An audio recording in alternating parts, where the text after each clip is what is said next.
संचिन्तयेद् भगवतश्चरणारविन्दम् वज्रांकुशध्वज सरोरुह लांछनाढ्यम् उत्तुंग रक्त विलसन्नख चक्रवाल ज्योत्स्नाभिराहत महत् हृदयांधकारम।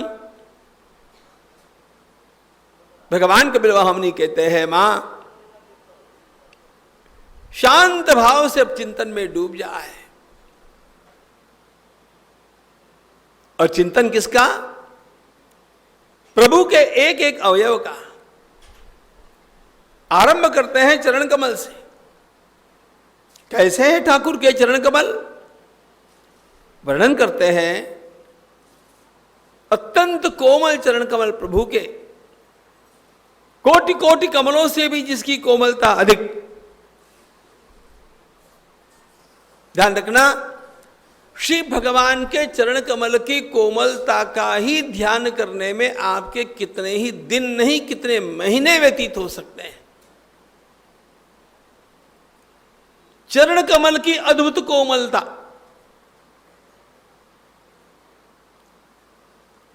अरे श्रीमद् भागवत में ही भगवान राघवेंद्र प्रभु के चरण कमलों का वर्णन करते समय भगवान सुखदेव जी महाराज ने क्या वर्णन किया?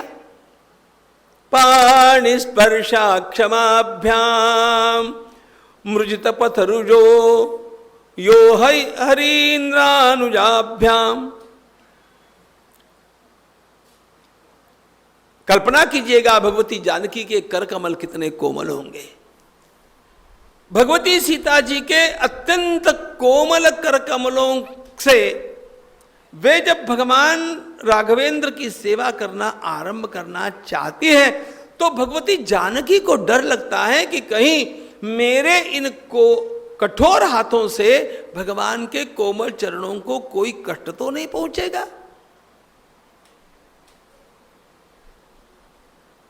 जानकी के कर कमल कितने कोमल, लेकिन वो भगवान के चरण कमलों के सामने भगवती सीता जी को कठोर लगते हैं। इतने कोमल चरण कमलों की कल्पना कब कर सकेंगे बोलो? संचिन्तयेद् भगवतश्चरणारविन्दम् वज्रांकुशध्वज सरोरुह लांछनाढ्यम् उत्तुंग रक्त विलसन नख चक्रवाल ज्योत्स्नाभिराहत महत् हृदयांधकारम।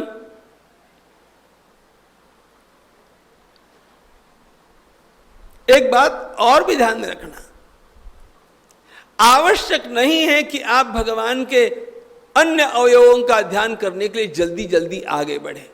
आवश्यक ही नहीं है, किसी एक भी अवयव का ध्यान करने में संपूर्ण जीवन भी व्यतीत हो सकता है, तब भी सब कुछ प्राप्त हो जाएगा।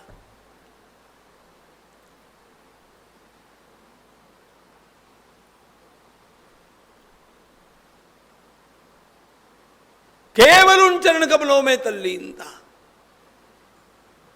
भगवान के चरण कमलों का अरुणिम दिव्य रंग है और प्रभु के तलवों पर वज्र अंकुश ध्वज पद्म आदि के सुंदर चिन्ह है। मैं अपने हृदय में केवल उन चिन्हों से भगवान के चरण के तलवों का ही चिंतन करूं। चरण कमलों के